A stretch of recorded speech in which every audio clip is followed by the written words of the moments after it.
November 14th, 1944.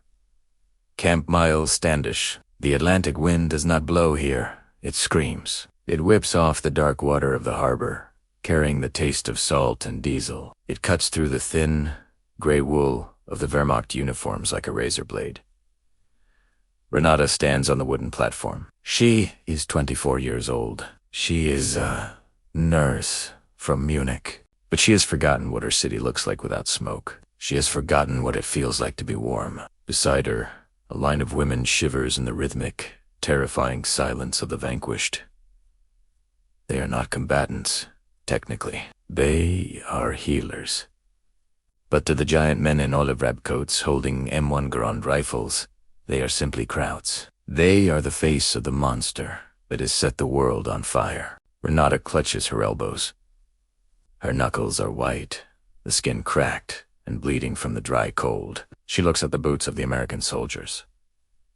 The leather is thick, it is polysaid, it is wool. In Germany, boots are made of cardboard and despair. Here, even the feet of the guards are dressed better than the generals back home. A shout echoes.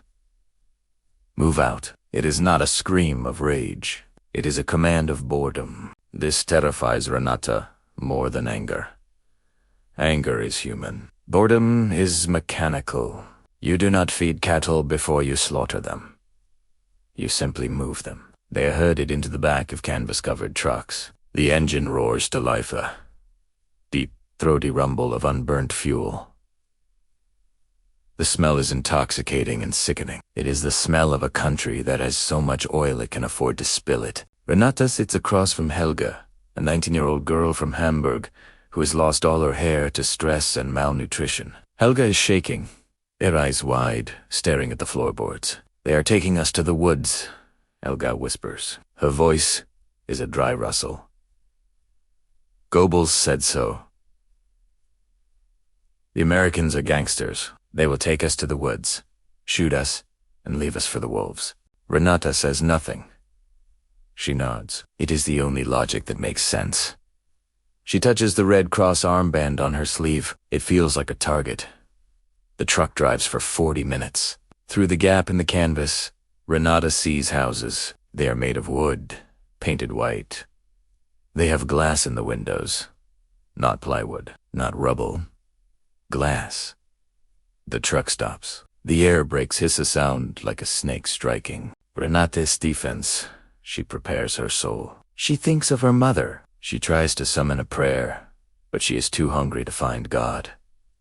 The flap opens, light pours in. It is not the gray light of a execution yard. It is the warm electric glow of a mess hall. Out.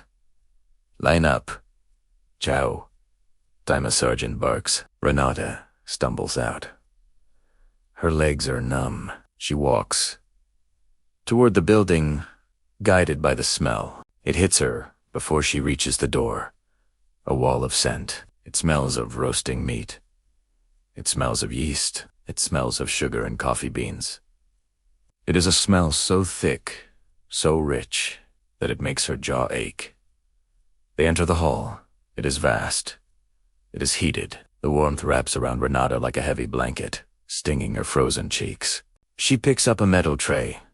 It is divided into compartments. She shuffles forward, her eyes fixed on the serving line. Behind the counter stands a man. He is huge. He is African American. Sergeant Marcus Cole, 32.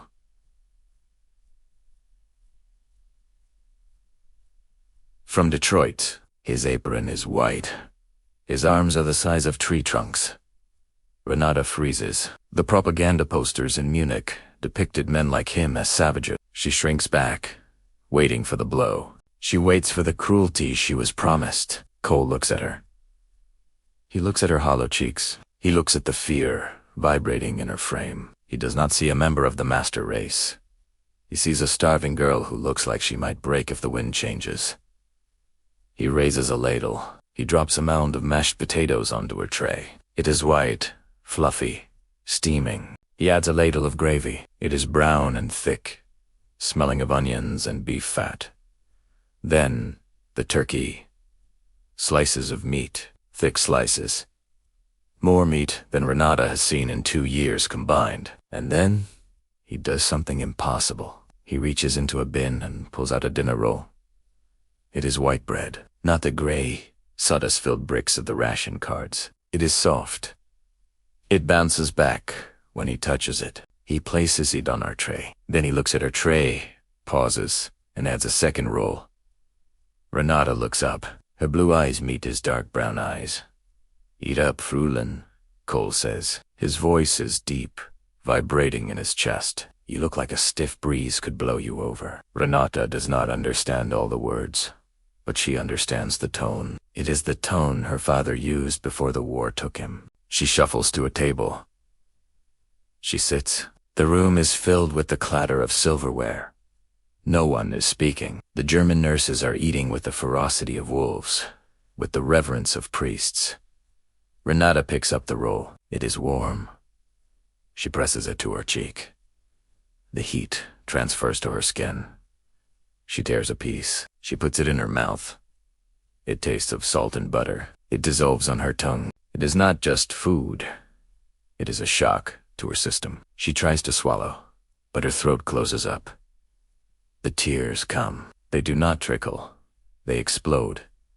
She drops the bread. She buries her face in her hands. Her shoulders heave. She is sobbing so hard she cannot breathe. She is not crying for the war. She is not crying for the defeat. She is crying because the enemy gave her a second roll. She is crying because the monster she feared is just a man from Detroit who thinks she looks too thin. 50 years later, May 1994. A small bakery in Munich. The city is rebuilt. The scars are paved over. Renata is an old woman now. Her hands are arthritic, but they are strong. She is kneading dough. A young American tourist enters. He buys a pretzel. He smiles. Renata looks at him. She wipes the flour from her hands. She reaches under the counter and pulls out a cookie, a vanilla cookie, dusted with sugar. She hands it to him. "For the road," she says in perfect English. The tourist looks surprised. "I didn't order this." "How much?" Renata shakes her head. She looks past him, through the window, across the ocean, across time. "It is free," she says.